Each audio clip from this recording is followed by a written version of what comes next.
Hey, hey, hey, hey, hey, hey, hey, hey, hey. I don't even know why I'm so excited or just in such a great mood. Maybe it's because it's another album review. D. Crenny here. We got another review. Actually, I think that is why I'm excited. So we got another review. So this is a review for Danny Brown. 5th studio album. You know what I'm saying. With that upside down backwards question mark. You know what I'm saying. Before we get into the review, please drop a like, drop a sub for your boy. This is produced by Q-Tip. He came out a while back and said it was going to be a legendary producer. Gets people excited.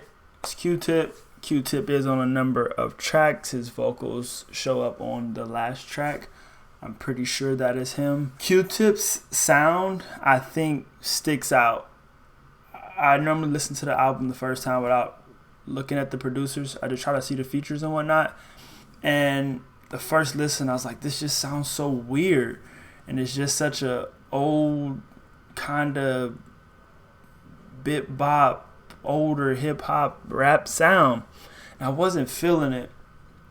And then as I continue to listen more and more, I'm like, kind of refreshing, kind of cool. Not the same old beats we're used to hearing, those same old 808s, that same bass, those same melodies.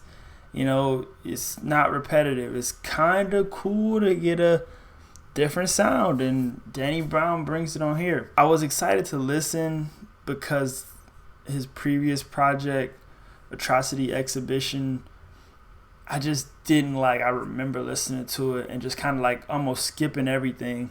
And I kind of regret it because I never went back to it just because I didn't like it so much. But people like that album. And I was ready for another Danny Brown album whenever he dropped it. I think the reason I didn't like that because I didn't hear old Triple X in 2011 or the Hybrid. Never listened to anything until Atrocity.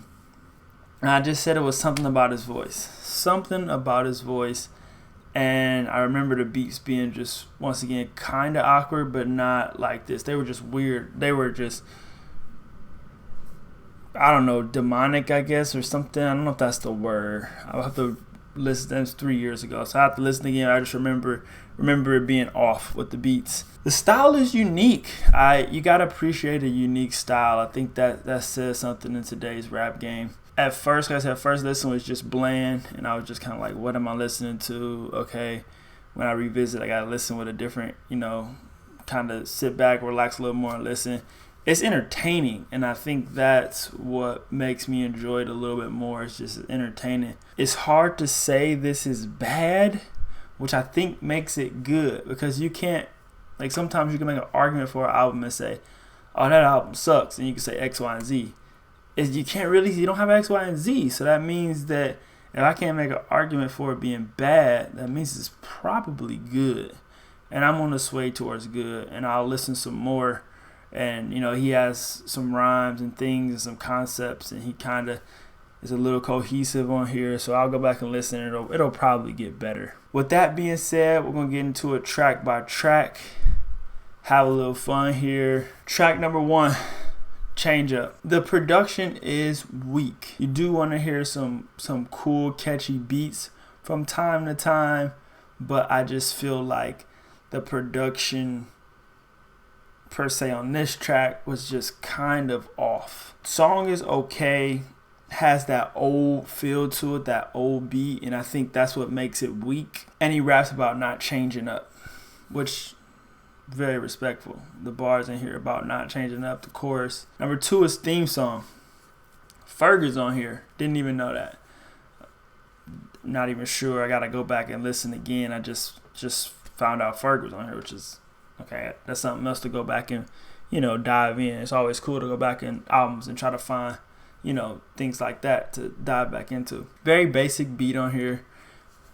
Very basic beat originally for me was bad. Now, a weak beat like number 1, I think is bad. A basic beat is not bad. Now that I've re-listened and kind of rethunk my thoughts. Basically, what the track is his theme song for people that think they're cool because they have money. Kind of resonates with me because me and buddies of mine, we have conversations about this quite often. So, thought it was a cool track, cool concept. Number 3 is Dirty Laundry. First track, Q-Tip produces. This beat is sweet and it complements his cadence. So I always said always felt like he had a weird voice, and how his voice sat on the beat sometimes was off to me. But on here, I think it's slick on here. He kind of turns the laundry, dirty laundry, however you call it, he kind of turns it to like an entendre. He makes some sexual references to it, some life references, some things how, laundry is replaced and could be thought about other ways. It's a pretty good song, and I actually like this one. Number 4 is 3 Tears. Right Away, Run the Jewels. I love LP, love Killer Mike. So I was like, this is gonna be my track, and right on time. It is that track. Now it's usually 2 tears, but 3 tears is what they use. So I'm guessing that's more of misfortune, more of bad luck, I guess you can say. They spit on it, especially LP and Killer Mike. I don't think Danny Brown was even trying to compete with them because he knew they were going to bring it. He raps pretty well, though, actually. It's a bland beat, again. And I pretty much every time I wrote in my notes bland beat, I think that probably was first listen. And I wanted to keep it there because it matters. Like all those thoughts to me matter in reviewing a track or an album and things of that nature. Bland beat, but when you got lyrics like this on bland beats, you really appreciate the lyrics. You really actually have to listen to because sometimes you zone out, be listening to beats and like, man, what these dudes just say on this whole song. So it's a gift and a curse there. Number 5 is Belly of the Beast. This is where Danny kind of confuses me sometimes. There's some sexual bars in here. Not sure what the direction of this song is. But Danny being Danny, it's interesting. It's entertaining. And then it's just a different kind of rhyming. I find myself a fan of music, and you kind of got to think and listen to it and be like, oh man, this is kind of slick. Whoever, I don't know how to say his name, Abangivar, he's on the chorus or that bridge, whatever that is, and it's tight. It's tight. I actually I like this song, but it confuses me, and maybe that's why I like it, Number 6 is Savage Nomad. Finally, coming in the 6th, and probably the only track that has a beat that personally I can get jiggy with. Like something I'm like, okay, I like this. I'm noticing on this track he's a little angry on this project. He's kind of directing things at people. He's steadily going at people, and this is one of those songs where, and Savage Nomad, he's saying he's savage, you be loner, whatever, kind of tell you I'm coming at whoever he coming at. I don't know the in-depth. I don't do that too much as far as music. I just like to listen to the music on the surface, and then if I get what's going on in the song, then I can kind of rock with it. Number 7 is Best Life. Originally, I just didn't even know what to think of the song, and then it just grew on me. It's a pretty good song about his life. He talks about his life in there and how he's trying to live it up to the fullest. He has like this aggressive confidence on this song, which is majority of the album, but not like this song. He could tell he knew what he wanted to say on here. This was a song he probably had highlighted on his board or however they put together the album. It was like, number 8 is the title track. You know what I'm saying? I don't like the sound and or the direction, or I don't like the sound and direction, however you want to phrase that. I don't like how the verses or the chorus turned out. It's maybe just too much of you know what I'm saying. I think that's what it is. It has Abongivar. Abongivar is probably how you say it. Hopefully that's how you say it. It just doesn't match. I don't know. The title track just shouldn't be this. He should have definitely went with some bars or the rhyming cadence that he does.